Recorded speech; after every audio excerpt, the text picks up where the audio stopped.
გამარჯობა მეგობრებო. ჩემპიონთა ლიგის ფინალამდე კვარაცხელია უკვე ყველას ყურადღების ცენტრშია. ფინალის წინ მის გარშემო ისეთი შეფასებები ვრცელდება, რომლებიც უკვე უბრალო ქებას სცდება. ფეხბურთელები მისგან სწავლობენ, ლეგენდები მის დონეზე საუბრობენ. მეტოქის ბანაკში კი კარგად იციან, რომ 30 მაისს ერთ-ერთი მთავარი საფრთხე სწორედ ქართველია. და სანამ ამ ყველაფერზე გადავალთ, თუ გინდა ფინალამდე კვარას გარშემო არცეთი მნიშვნელოვანი ამბავი არ გამოგჩერს, გამოიწერი არხი. ასეთი პერიოდი ქართულ ფეხბურთში ყოველდღე არ გვაქვს. ასევე ავიდეთ ჩვენს ტრადიციულ 2000 მოწონებაზე, რადგან თქვენი მხარდაჭერა მე დიდ мотивაციას მაძლევს. ახლა კი დავიწყოთ.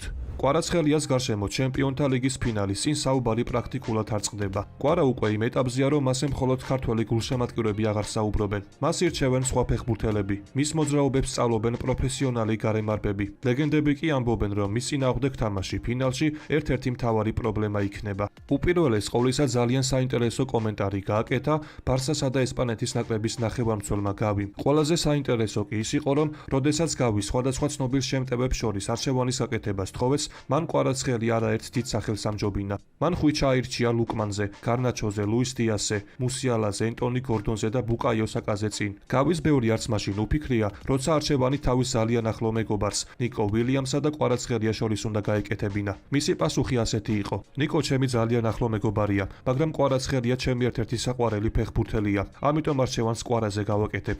ამის შემდეგ მას ვინისიუს ჟუნიორსა და კვარაცხელიას შორისაც კითხეს. გავიმ აღიარა, რომ ვინისიუსი არაჩვეულებრივი ფეხბურთელია, მაგრამ საბოლოოდ მაინც კვარა აირჩია. ეს კი ძალიან ძლიერი შეფასება, რადგან როდესაც ბარსას ახალგაზრდა ვარსკვლავი ვინისიუსი საკას, ლუის დიასისა და სხვა ტოპ ფეხბურთელების ფონზე კვარაცხელიას ირჩევს, ეს უკვე უბრალო სიმპათია აღარ არის. ეს არის აღიარება, რომ ხვიჩა დღეს მსოფლიო ფეხბურთის ყველაზე მაღალ დონეზე განიხილება. აღსანიშნავია, რომ გავიმ კვარაზე მაღლა მხოლოდ უსმან დემბელე დააყენა, ხოლო დემბელესა და ლამინ იამალს შორის არჩევანი საერთოდ ვერ გააკეთა. ამ ყველაფერს დაემატა კიდევ ერთი ძალიან საინტერესო შეფასება. საფეხბურთო გამოცემა სკორ 90-მა მიმდინარე სეზონის ტოპ 5 საუკეთესო მარცხენა ვინგერი დაასახელა და პირველ ადგილზე სწორედ კვარაცხელია. სია ასე გამოიყურება: პირველი კვარაცხელია, მეორე ლუის დიასი, მესამე ვინისიუს ჟუნიორი, მეოთხე რაფინია და მეხუთე ჟერემი დოკუ. ფინალის წინ კი ეს კიდევ უფრო დიდ მნიშვნელობას იძენს, რადგან ახლა კვარაცხელიას აქვს შანსი, რომ ეს სტატუსი ყველაზე დიდ სცენაზე კიდევ ერთხელ დაამტკიცოს.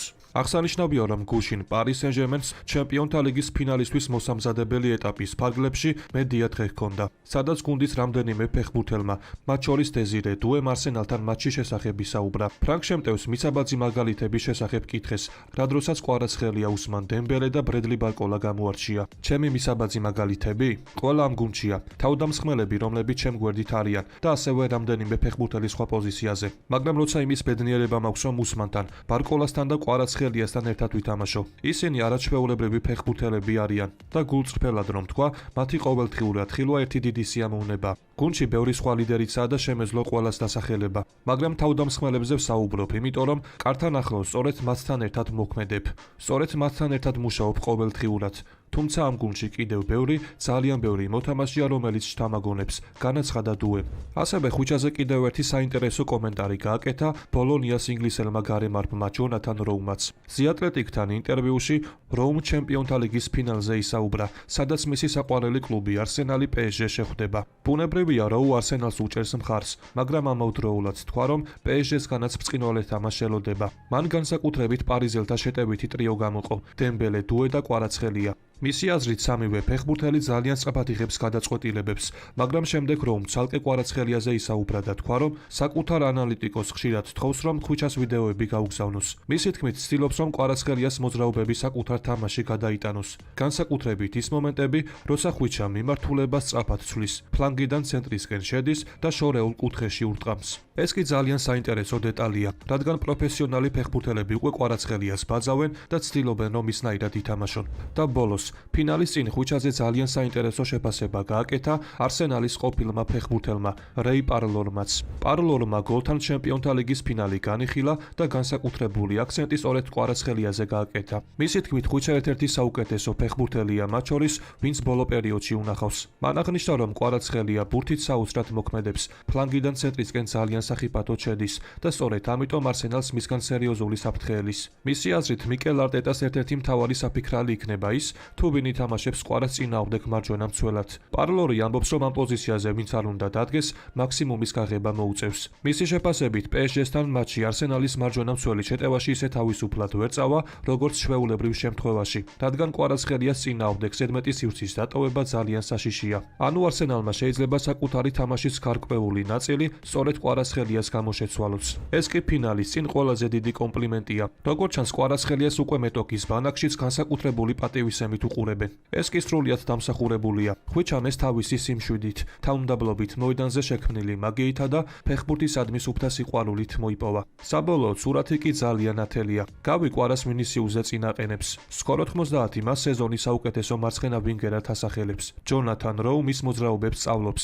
რეი პარლორი კი ამბობს, რომ არსენალი ფინალში ყველაზე მეტად სწორედ კვარაცხელიას უნდა უფრთხილდეს. ახლა კი მთავარი კითხვა თქვენთან მაქვს. თქვენი აზრით იმ დონით, რასაც ამ სეზონში აჩვენებს, არის თუ არა ხვიჩა კვარაცხელია დღეს მსოფლიოში საუკეთესო მარცხენა ვინგერი. ზაფხული სატრანსფერო ფანჯრის მოახლოებასთან ერთად ალისონ ბეკერის შესაძლო წასვლაზე საუბარი უფრო აქტიური ხდება. ეს მამარდაშვილისთვის ძალიან მნიშვნელოვანი თემა, რადგან ბრაზილიელის წასვლის შემთხვევაში ქართველ მეკარეს ლივერპულის პირველი ნომრის შანსი შეიძლება მიეცეს. თუმცა ამ საკითხზე ლივერპულის ყოფილმა მეკარემ ბრედ ფრიდელმა საკმაოდ ფრთხილი პოზიცია დააფიქსირა. მისი აზრით მერსესაიდელებმა ალისონი აუცილებლად უნდა შეინარჩუნონ, რადგან ის კვლავ ძალიან მაღალი დონის მეკარეა. ფრიდელმა აღნიშნა, რომ ალისონი მისი ერთ-ერთი საყვარელი მეკარეა და არ სურს, რომ მომავალში ლივერპულს მის წინააღმდეგ პრემიერ ლიგაში თამაში მოუწიოს. რაც შეეხება მამარდაშვილს, ფრიდელის შეფასებით ქართველს რამდენიმე კარგი და სოლიდური მატჩი ჰქონდა, მაგრამ ალისონის შესვლა ძალიან რთული ამოცანაა. მისი თქმით, ამ ეტაპზე ვერ იტყვის, რომ გიორგი გრძელვადიან პერსპექტივაში ლივერპულის პირველი მეკარე უნდა იყოს. თუმცა ფრიდელი იმასაც ამბობს, რომ მამარდაშვილი კარგი მეკარეა და კარიერა აუცილებლად ექნება. უბრალოდ მისთვის მთელი კარიერის განმავლობაში ლივერპულში მეორე ნომრად დარჩენაც სწორი გზა არ უნდა იყოს. მან გიორგი კელეჰერის სიტუაციასაც შეადარა. მეკარეს, რომელიც ლივერპულში მეორე ნომერი იყო, მაგრამ საბოლოოდ დაამტკიცა, რომ სათადარიგო როლისთვის ზედმეტად კარგი იყო. თუმცა მიუხედავად ფრიდელის ამ კომენტარისა, თითქმის გადაწყვეტილია, რომ სეზონის ბოლოს ალისონი ლივერპულის რიგებს დატოვებს. ამიტომ ნახოთ, თუ რა გადაწყვეტილებას მიიღებს მერსესაიდული კლუბი მამარდაშვილის მომავალთან დაკავშირებით. ახლა კიდევ ერთ ძალიან საინტერესო თემაზე გადავიდეთ, რომელიც ჩემპიონთა ლიგის მომავალ ტრანსლაციებს ეხება. როგორც იწერება, მადრიდის რეალის პრეზიდენტი ფლორენტინო პერესი ითხოვს, რომ საერთაშორისო საფეხბურთო მატჩების ყურება უფრო ხელმისაწვდომი გახდეს. პერესი უეფას-თან ტურნირების ჩვენების მოდელის შეცვლაზე მოლაპარაკებებს აწარმოებს. ფეხბურთი არ უნდა იყოს მხოლოდ ფასიანი პაკეტების ნაწილი და გულშემატკივარს მატჩების ნახვა ბევრად მარტივად უნდა შეეძლოს. წყაროსნობით რეალმა სუპერლიგის წინააღმდეგ უეფას ქმედებების გამო დაგეგმილ სარჩელზე მუშაობა შეაჩერა იმ პირობით, რომ ევროპული ფეხბურთის ხელმძღვანელები სატელევიზიო მოდელის შესვლაზე საუბარს დათანხმდებოდნენ. ეს თემა განსაკუთრებით საინტერესოა, რადგან ადრე სუპერლიგის ავტორებიც საუბრობდნენ უფასო ციფრულ პლატფორმაზე, სადაც თამაშების ყურება მთელი მსოფლიოს მასშტაბით შესაძლებელი იქნებოდა. იდეა იყო, რომ მაყურებელს პირდაპირ გადასახადი არ გადაეხადა, ხოლო შემოსავალი რეკლამებიდან მოსულიყო. ახლა კი როგორც იწერება, განიხილება ვარიანტი, რომლის მიხედვითაც ჩემპიონთა ლიგის, ევროპა ლიგისა და კონფერენს ლიგის ყველა მატჩის პირდაპირ ტრანსლაციაზე ერთი კომპანია იქნება პასუხისმგებელი. ხოლო თუ ეს მართლაც განხორციელდება, ფეხბურთის ყურების მოდელი შეიძლება მთლიანად შეიცვალოს. თუმცა აქ არის მეორე მხარეც. ეს იდეა პირდაპირ ეწინააღმდეგება იმ მსხვილი სატელევიზიო ოპერატორების ინტერესებს, რომლებიც დღეს ტურნირების ჩვენების უფლებებში დიდ თანხებს იხდიან. ამიტომ თუ უეფა და რეალი შეთანხმებას მიაღწევენ, ამ კომპანიებისთვის ეს ძალიან დიდი დარტყმა იქნება. ამასთან სატელეკომუნიკაციო სექტორში ჯერ კიდევ სკეპტიკურად უყურებენ პერესის განცხადებებს. ზოგიერთი წყარო მიიჩნევს, რომ ეს შეიძლება უფრო წინასაარჩევნო რიტორიკა იყოს, ვიდრე რეალურად ახლოს მდგომი გადაწყვეტილება. ამიტომ საინტერესოა თქვენი აზრის მოსმენაც. მართლა ვიხილავთ მომავალში ჩემპიონთა ლიგის მატჩებს უფასოდ, თუ ეს პერესის კიდევ ერთ ხმაურიან იდეად დარჩება. დღევანდელ ვიდეოს კი ამით დავასრულებ. მოტივაციისთვის კითხონა, რომ ავიდეთ მინიმუმ 2000 მოწონებაზე. ასევე გამოიწერი არხი, რათა იყო მუდმივად საქმის კურსში. ყველას გისურვებთ ჯანმრთელობას და ბედნიერებას. მე კი მომავალი ვიდეოთი ძალიან მალე დაგიბრუნდებით.